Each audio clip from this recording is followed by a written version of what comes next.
Hey there friends, I'm Andrew, welcome to the Scrapbox, and it's finally time for the Thunderbolts. Normally LEGO comes out with at least one set per MCU movie. I think ever since the Eternals they got a bit scared, but this is the first time we haven't seen a single LEGO set for the Thunderbolts.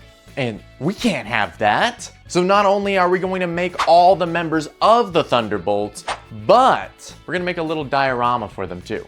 With this, it's a small box, so space is tight, but we'll see what we can do. All right then, let's get to it. Before we begin, don't forget to like and subscribe so you can keep up to date with all my strange projects. Why, you got someplace to be? Now back to it. If this is your first time here, normally we take a character, completely design a minifigure skin for them, and bring them into the real world. Some characters get 3D modeled custom parts, accessories, or even digital animations, depending on the time. And we're starting with Yelena. Played by Florence Pugh, Yelena is an assassin trained in the Red Room, sibling to Natasha Romanoff, and secretly working for the director of the CIA, Valentina de Fontaine. We last see Yelena at the end of Hawkeye. You know, I was always surprised because I really enjoyed her in Black Widow and Hawkeye. In fact, I really like the Hawkeye series and nobody ever talks about it. I thought maybe people thought it was bad, then I looked it up. It's got great ratings, it's just nobody talks about it. Right here, I'm designing her torso, and it was very difficult to find accurate reference material of the Thunderbolt outfits, especially the back of all the characters. Luckily, Cinemark made life-size cutouts of the characters, which are mostly accurate to the movie. And since LEGO themselves have done things like this before, I'm hoping you'll forgive me for any minor inconsistencies. Yelena and Natasha once swapped faces, though Yelena was unaware that the swap was going to occur at the time. It was an interesting comic line, I'll say no more than that. Yelena once went to a fun barbecue with this pterodactyl man named Sauron. And by fun, I mean terrible. And by barbecue, Yelena ended up Kentucky Fried. And an extra fun fact about Florence Pugh herself that I didn't know, she plays Goldilocks in the Puss in Boots sequel. For her hair, it was a tough choice. There were many almosts and not quites. Not wanting just a blonde Black Widow, I chose a Lloyd hairpiece that functions more than it forms, but works overall. Now it's time to print. All right, it's time. Let's get this over with.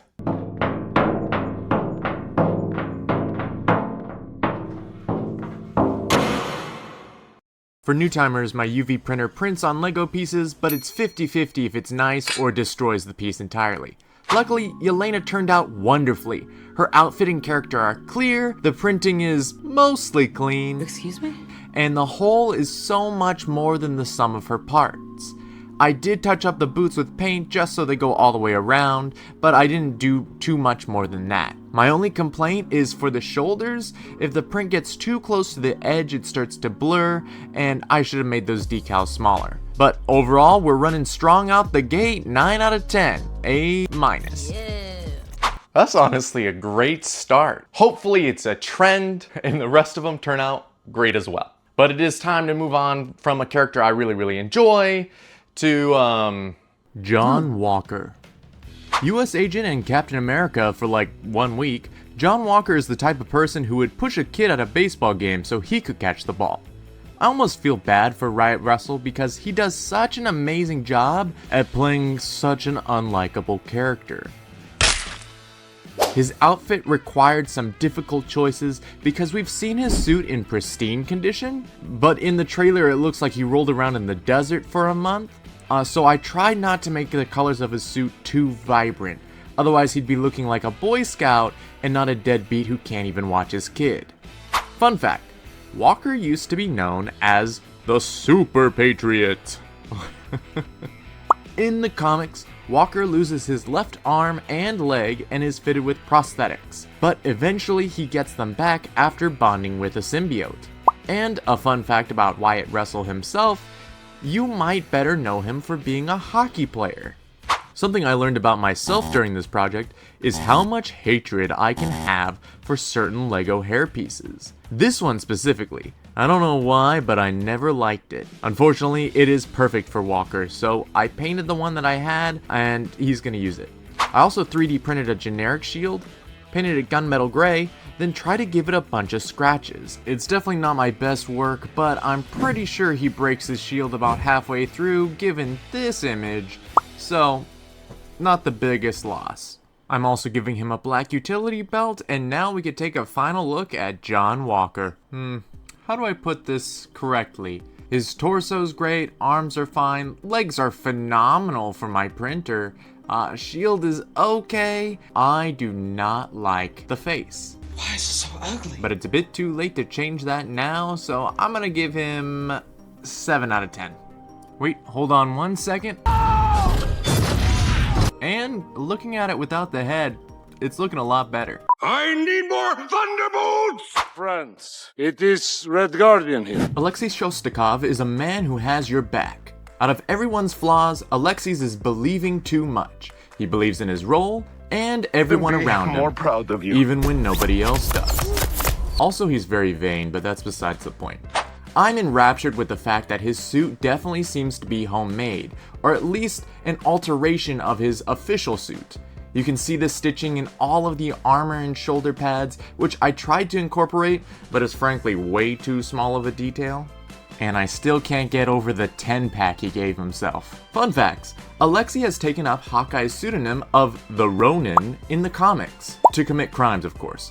Despite seeing his shield in promos and alternate universes, the MCU's Alexei does not use a shield. What? Why not? And Alexei isn't the first Red Guardian, having a predecessor named Alexei who was removed to make way for Alexei.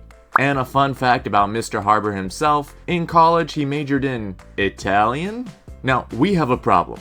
I hate just having the stud of a bald head, and you guys were not into the bald cap, even though it's fine if Alfred has one apparently. Solution: we give him his helmet. Problem: there's no 3D model of the Captain America cowl. Oh no! Solution: we use the swamp monster head and modify it in Blender. Every Blender project starts with a cube, which must be destroyed. Cursed cube, be gone! Oh. And now for a second time, you get to see a grown man trace a star, and then attach it to a helmet. I already chopped off the fins. Alexei also has a big bushy beard, so I took this really long beard piece and I shortened it just a bit. Hopefully it'll look nice. Then it's off to the printer, and time to hey, you guys can't be here, it's not your turn yet. Okay, now let's paint. Looks great so far, but that's not good. The cowl won't fit with the beard, and though all my instincts say give up, I went back into Blender and redesigned the whole cowl just so it would fit with the beard. Now let's take a look. I love it, but also I just realized his utility belt is upside down. You can see Alexei fully suited, without the helmet, and without the beard, as it does tend to cover the chest emblem. Everything looks fantastic. Except that face print is a bit blurry, but I can only do so much with my printer. I'm gonna say good scores run in the family, 9 out of 10. I love that guy. He turned out great. I'm not sure, like I said, I made that beard for him. It's a good beard, it's long, it just covers his little emblem. So, with the beard, without the beard, personal choice. It's time for Ghost? Ghost is a character I knew almost nothing about before Ant-Man and the Wasp. In the comics, Ghost is an enemy of Tony Stark, is much more of a boogeyman, and nobody knows his true identity. MCU's Ghost goes by Ava Starr as the wonderful actress Hannah John Kamen, who has accomplished more in her time than I could in a millennia. What a woman. Stop that!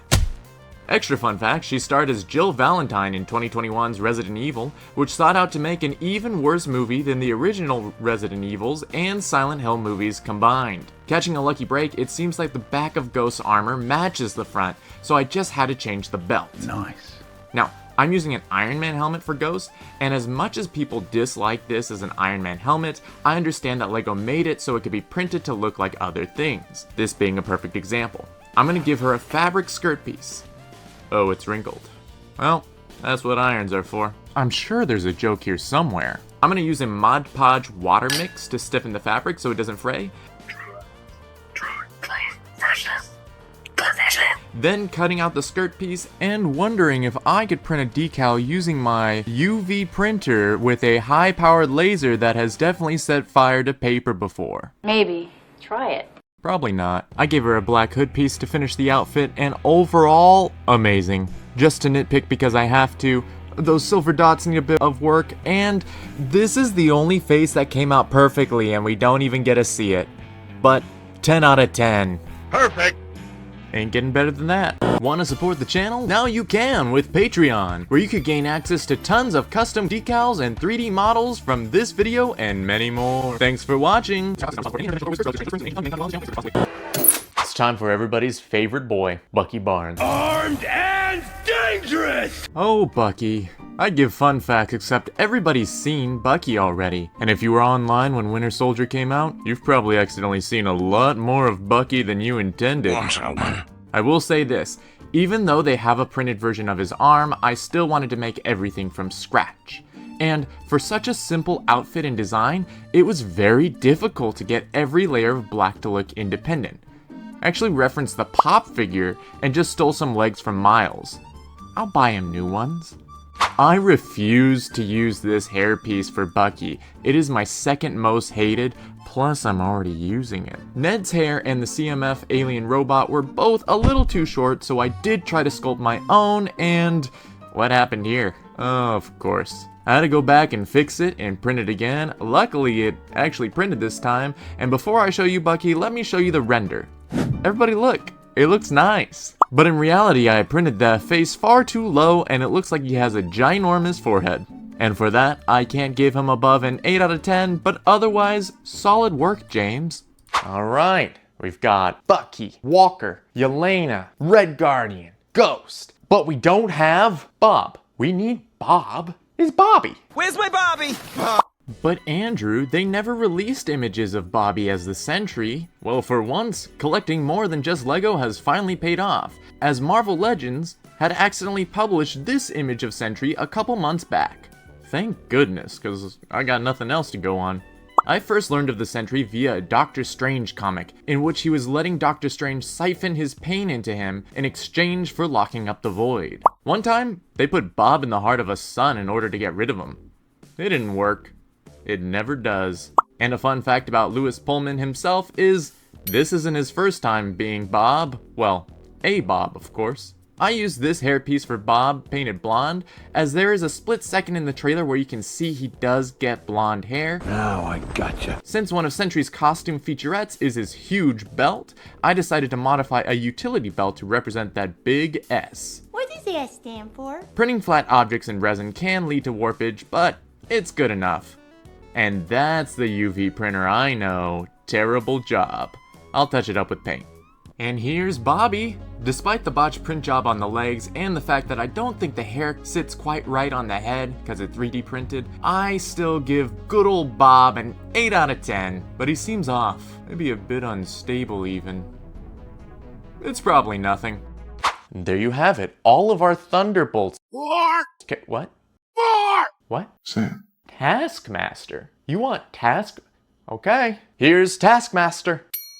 Okay, for the Taskmaster, you're gonna need this skull for her face. You're gonna have to put it in this dark blue hood.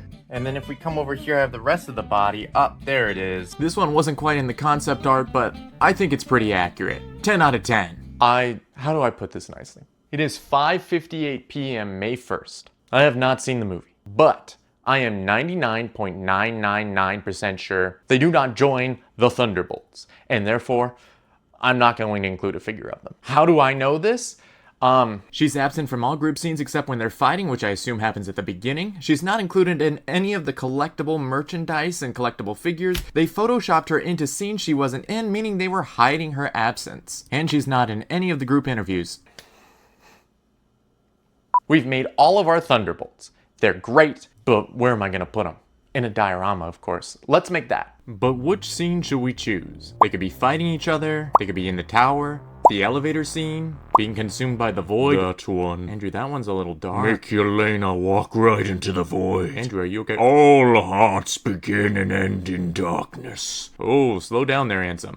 The real reason I wanted to make this scene is it seems to be the all is lost moment in stories where the characters choose whether or not to overcome and become actual heroes. These misfits are up against a nearly all-powerful being, and even still they are doing what they can to help. On a more serious note, the movie is built off of dark characters with even darker themes, and in the comics the void is often an analogy for the deepest depths of our despair. And given the struggles of each member in the group, this is the pivotal moment where they choose to give into that undiscovered country from which no traveler returns, or to rage against the dying of the light. It's a point Marvel sometimes touches on, but never really fully addresses, so it'll be interesting to see what they do in this movie. Compositionally, this diorama is neat because I wanted to make the void completely flat, empty, nothing, which contrasts with the rubble of the real world. If I had infinite time, space, and money, I'd make a much larger scene with them helping civilians, but until then, we'll have Walker holding up this falling piece of rubble, Bucky holding back Alexei, and Ghost being Ghost. Yelena will be front and center, and then they can face the void.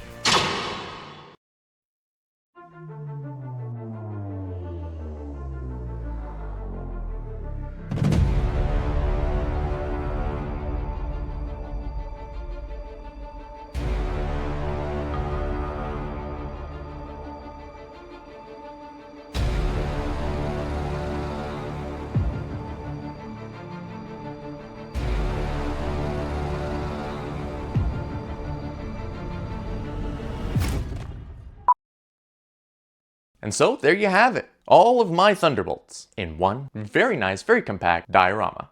It's the end of the video. You know what to do. Like, subscribe if you haven't. What do you mean you haven't? Okay, it's right there.